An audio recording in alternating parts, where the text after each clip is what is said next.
আপনি কি স্বপ্নে নবী মোহাম্মদ সাল্লাল্লাহু আলাইহি ওয়াসাল্লামকে দেখেছেন? 2 বার। সত্যি?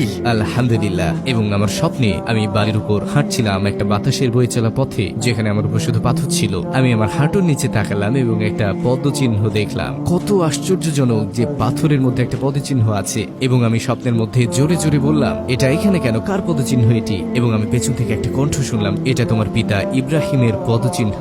আমি বললাম, আমার বাবার নাম ইব্রাহিম নয়। তিনি বললেন, নবী ইব্রাহিম। আমি ঘুরে দাঁড়ালাম এবং সুবহানাল্লাহ, তিনি সেখানে ছিলেন, রাসূলুল্লাহ সাল্লাল্লাহু আলাইহি ওয়াসাল্লাম। আমি তার কাছে পৌঁছানো ঠিক আগে আমি চাচ্ছিলাম হাঁটু গেড়ে বসে তাকে আলিঙ্গন করতে, কিন্তু স্বপ্ন শেষ হয়ে গেল। তো আমি সেই স্বপ্ন থেকে জেগে উঠলাম তাকে আবার স্বপ্নে দেখার আকাঙ্ক্ষা নিয়ে। এবং বহু বছর পরে আমি দেখলাম, এবং আমি মরুভূমিতে ছিলাম আর দূরের দিকে দেখলাম তিনি আমার হাত ধরে বললেন, আমি চাই তুমি আরো মানুষের সাথে দেখা করো। তিনি বসে পড়লেন আর আমি ঠিক তার পাশেই বসলাম। তারপর তিনি বললেন, এখানে দেখো, এখানে আছেন আবু বকর সিদ্দিক। তিনি বললেন, আর এখানে আছে উমর ইবনে আল খাত্তাব, এবং এটা উসমান বিন আফফান, আর এটা আলী বিন আবি তালিব। তারা সবাই তোমাকে ভালোবাসে। এটা ছিল আমার জীবনের অন্যতম সেরা স্বপ্ন।